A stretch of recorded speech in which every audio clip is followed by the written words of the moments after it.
I hear all of the time, "I'm so glad that you exist." I usually respond with, "I wish we didn't need to exist.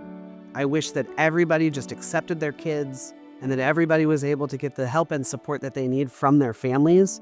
There's a lot of ignorance about what makes us who we are, particularly people who are LGBTQ+. People still think it's a choice when it is inherently who we are. There is no other agenda but to live and thrive as human beings.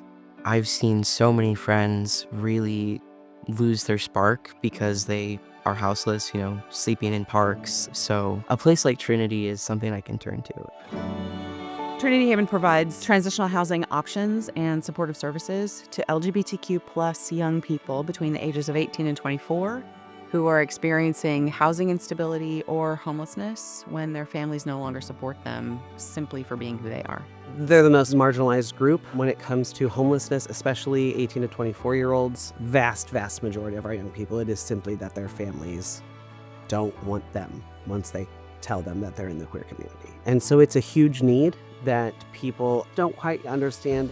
We have a physical home that has the ability to house up to 10 individuals for up to 2 years in our transitional living program. And then we have a collaborative housing program where we partner with other organizations and host homes to provide short-term housing. We're meant to be a solution to help people get back on their feet and off into the future where they can find stable housing, career opportunities, school. We also help with education. We help with employment. The thing that sets us apart from other programs similar to us is our life skills that we do with our young people. Working on my independence and gaining independence attracted me a lot. We do activities in the house, crafts, personal philosophy, cooking. A lot of that centers around healing from the trauma they've experienced, learning more about who they are, who they want to become, and how they want to get there.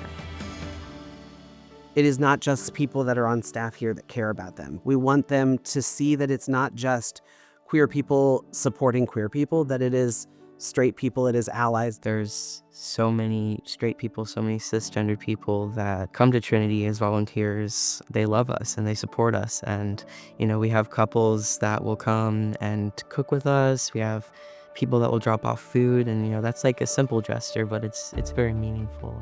Volunteers are incredibly essential to the work that we do. Without volunteers, I don't think we could give the quality of care and individualized care to the young people that we do. I was here when the first resident moved in and got a little bit emotional because it was this moment of I had the most minimal involvement in it, but I felt really connected to the work that everyone else was doing. I was just trying to find some way to get more involved in the community. They needed someone to cut the grass. So the idea of just being able to do anything that helped a marginalized group that didn't have this type of support but really needed a space to be supported in this way just really resonated. Being able to see the actual profound impact that you have as a volunteer on the residents, that's a huge draw for volunteers to be able to say, look how far you've come, look what you can do now to give back to this community. They make an effort to understand you. It's fantastic to feel so comfortable around people. I get to be around people who really understand me, and that is empowering, I would say.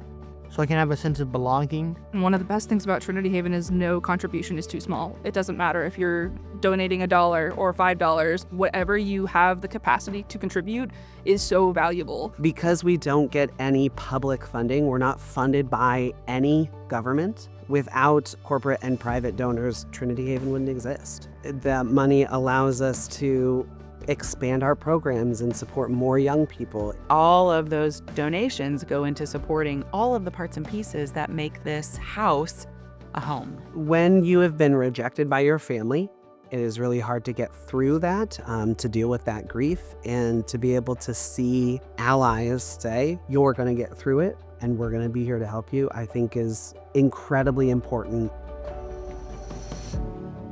The idea that they deserve a safe space and they deserve to be supported and encouraged and loved, knowing that that doesn't exist for everybody in this space makes the work of Trinity Haven so significant. For a lot of my life, and I never really felt like I belonged anywhere, now I do feel like I belong somewhere. I'm so grateful for the community that we've created here. We're doing something pretty special. And it's such a gift to be able to be a part of that. This house is not just a house, it's a safe haven. I am privileged to get to be a part of this community and get to be a part of this work. If something about Trinity Haven turned on a light for you, we can find a way to get you plugged in. Now, as much as ever, is a great time to invest your time and resources in the things that matter. It's a great way to show like true allyship. This is, a perfect way to like concretely be like, I want to help this community. There's so many people here who care. Even if one person leaves Trinity Haven and feels like the world is just a little less scary, I think we've done our jobs. I've had young people like, I probably wouldn't be here if it wasn't for Trinity Haven. If I needed a reason to get up every day to continue to do this work, that's it.